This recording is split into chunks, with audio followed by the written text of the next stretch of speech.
प्रभु तेरी वाणी जीवन की रोटी, नैनों की ज्योति अंधेरा मिटाती।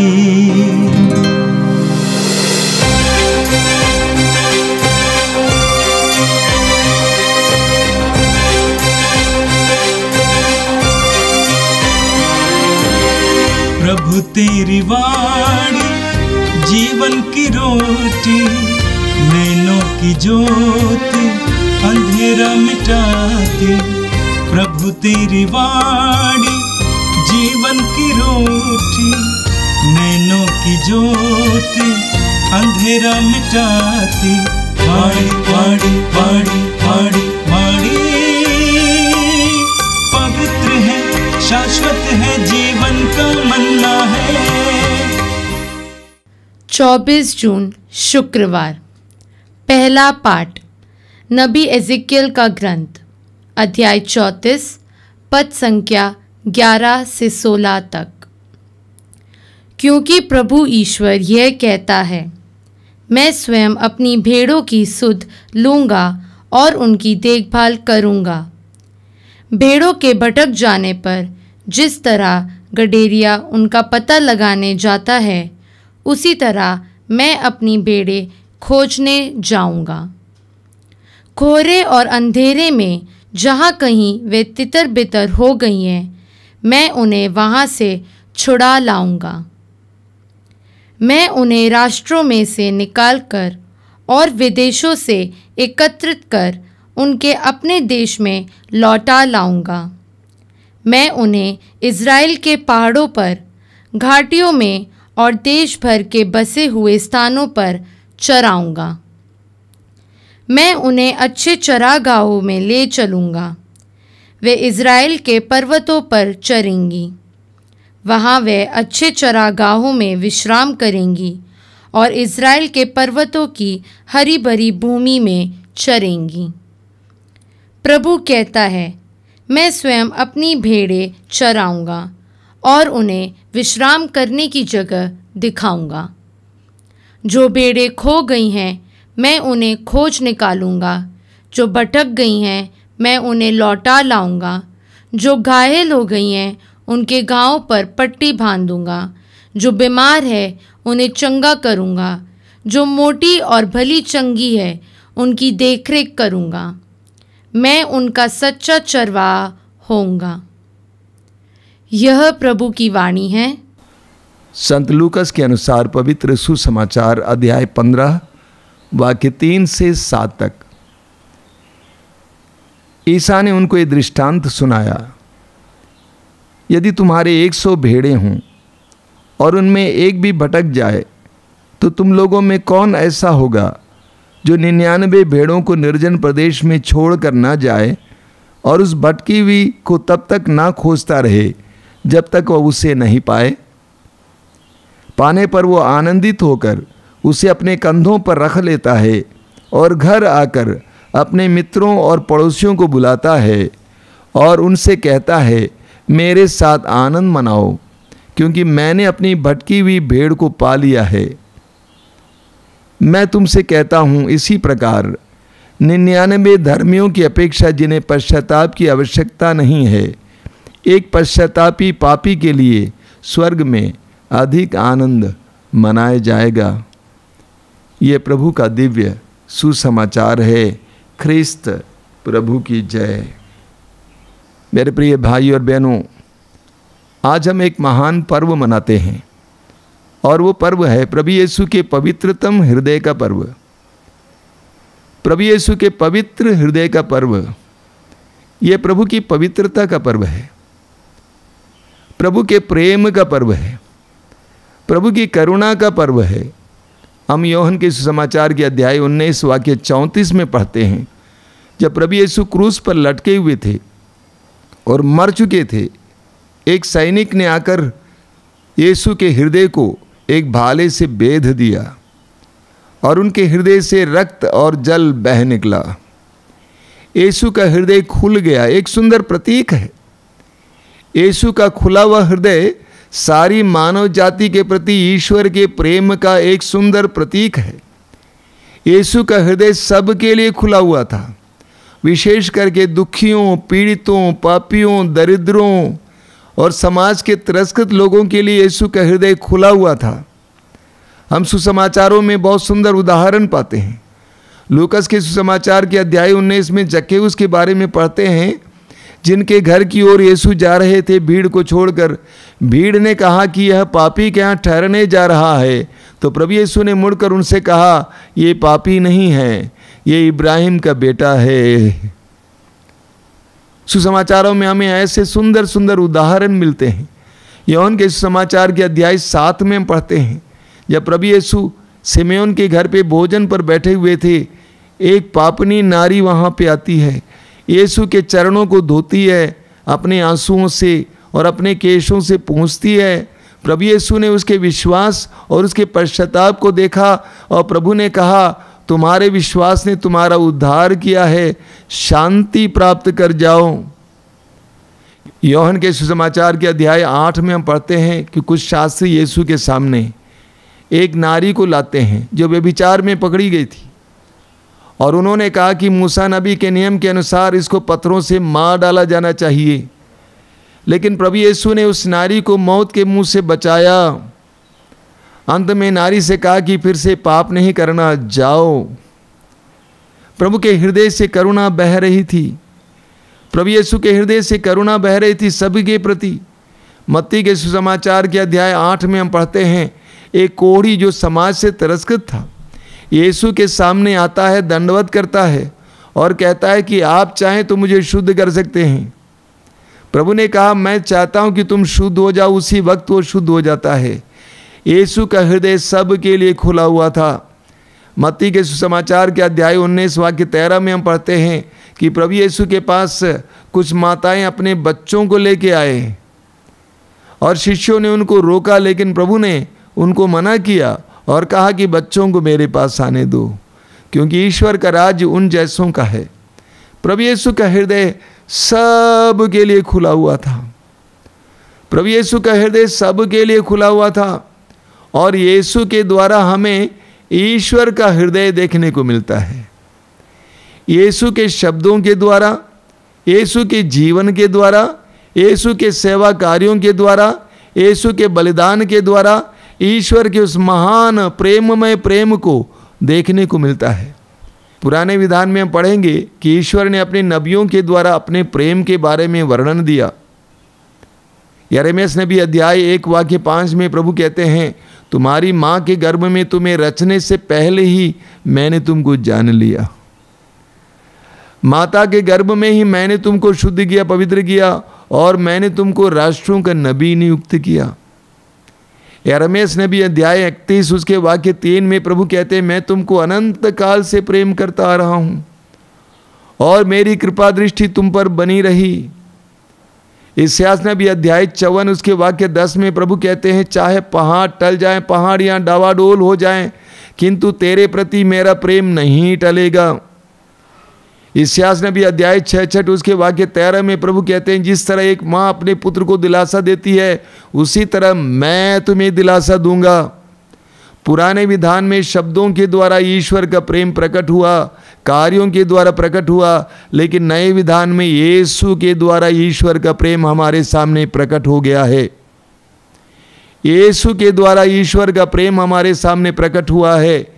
यीशु का पवित्र हृदय जो हमारे लिए बेधा गया है, हमारे प्रति उनके असीम प्रेम का सुंदर नमूना है, निशान है। आपने पवित्र हृदय की तस्वीर देखी होगी। पवित्र हृदय की तस्वीर में क्या देखने को मिलता है? एक हृदय जो रक्त से भरा हुआ है, और एक उस हृदय के ऊपर से आग निकल रही है, आग की लपटें निकल रही हैं, और उसके चारों ओर एक घेरा है, वो घेरा है कांटों का घेरा। पवित्र हृदय क्या है, इसके बारे में वर्णित किया जाता है, बहुत सुंदर है। संत आलकोक को ये दर्शन मिला था कि यीशु का पवित्र हृदय कैसा है। आग, यीशु के हृदय से आग निकल रही है। मानव जाति के प्रति प्रेम की आग, बार बार लगातार निकल रही है, आग की लपटें निकल रही हैं। आज भी यीशु के हृदय से हमारे प्रति प्रेम की आग निकल रही है, लपटें निकल रही हैं। और वो घेरा क्या है? कांटों का घेरा, हमारे पाप, हमारा तिरस्कार। मनुष्य जाति ने यीशु का तिरस्कार किया, इस पर भी यीशु का हमारे प्रति प्रेम कम नहीं होता है। स्तोत्र ग्रंथ में लिखा हुआ है, स्तोत्र 103 वाक्य 11 में, कि आकाश पृथ्वी के ऊपर जितना ऊंचा है उतना महान है अपने भक्तों के प्रति ईश्वर का प्रेम। यीशु का दिल कभी भी हमारे लिए छोटा नहीं होता है। आपने देखा होगा, अगर आपके शरीर में कहीं भी कांटा छुप जाता है और वो कांटा अंदर रह जाता है तो सूजन होता है, बड़ा होते जाता है। जितना सूजन होता है उतना वो अंदर चला जाता है। उसी तरह जितना हम यीशु का तिरस्कार करते हैं, जितना हम पाप करते हैं, अपराध करते हैं, उतना ज़्यादा हमारे प्रति उनका प्रेम बढ़ता है। यूहन्ना के सुसमाचार के अध्याय 3 उसके वाक्य 16 में हमने पढ़ा है बार बार, ईश्वर ने संसार से इतना प्रेम किया, ईश्वर ने संसार से इतना प्रेम किया कि उसके लिए अपने एकलौते पुत्र को अर्पित किया, जिससे जो भी उसमें विश्वास करे उसका सर्वनाश ना हो बल्कि उससे अनंत जीवन मिले। ईश्वर ने संसार से इतना प्रेम किया, इतना प्रेम किया, महत्वपूर्ण शब्द है, यह अभिव्यक्ति है। चाहे हमने कितना भी पाप किया, अपराध किया, उनका तिरस्कार किया, ईश्वर का प्रेम हमारे प्रति घटता नहीं है, सीमित नहीं होता है। जब लोग हमें दुख देते हैं, पीड़ा देते हैं, उनके प्रति हमारा प्रेम घट जाता है। ऐसा भी कभी कभी देखने को मिलता है कि हमारा हृदय उनके लिए बंद हो जाता है, लेकिन हमारे प्रति ईश्वर का प्रेम कभी बंद नहीं होता है, बंद नहीं होता है, समाप्त नहीं होता है, घटता नहीं है। यीशु के द्वारा ईश्वर ने हमें ये प्रकट किया है। अंतिम पलों में जब यीशु पकड़े जा रहे थे, उस समय भी पकड़वाने वाले यूदस से कहा मित्र, उसको यीशु ने मित्र कहा। क्रूस पर मरते समय, उस समय जब तड़प रहे थे, उस समय भी उसने पुकार कर अपने पिता से प्रार्थना की, पिता इन्हें क्षमा कर, क्योंकि ये नहीं जानते क्या कर रहे हैं। यीशु का हृदय मनुष्य जाति के लिए भरा हुआ है, उसमें से प्रेम की लपटें निकल रही हैं। आज के पहले पाठ में आपने देखा ईश्वर के प्रेम के बारे में कितना सुंदर वर्णन है। वहाँ पे लिखा हुआ है, एजेकियल नबी अध्याय 34 वाक्य 11 से, प्रभु ईश्वर ये कहता है, मैं स्वयं अपनी भेड़ों की सुधि लूँगा और उनकी देखभाल करूँगा। भेड़ों के भटक जाने पर जिस तरह गड़ेरिया उनका पता लगाने जाता है, उसी तरह मैं अपनी भेड़ों को खोजने जाऊँगा। कोहरे और अंधेरे में जहाँ कहीं भी वे तितर बितर हो गई हैं, मैं उन्हें वहाँ से छुड़ा लाऊंगा। मैं उन्हें राष्ट्रों से निकाल कर और विदेशों के से एकत्र कर उनके देश, अपने देश लौटाऊंगा। आगे लिखा हुआ है, मैं उन्हें अच्छे चरागाहों में ले चलूँगा, वे इस्राएल के पर्वतों पर चरेंगी। आगे लिखा हुआ है, मैं उन्हें विश्राम करने की जगह दिखाऊंगा। जो भेड़ें खो गई हैं मैं उन्हें खोज निकालूंगा, जो भटक गई हैं मैं उन्हें लौटा लाऊंगा। जो घायल हो गई हैं उनके घावों पर पट्टी बांधूंगा। जो बीमार हैं उन्हें चंगा करूंगा। जो मोटी और भली चंगी हैं उनकी देखरेख करूंगा। मैं उनका सच्चा चरवाहा होऊंगा। ये हमारा ईश्वर है। हमारा ईश्वर प्रेममय ईश्वर है। हमारे ईश्वर का हृदय हमारे लिए प्रेम से भरा हुआ है। आज के सुसमाचार में आपने सुना, प्रभु यीशु एक सुंदर दृष्टांत सुनाते हैं। क्या दृष्टांत है?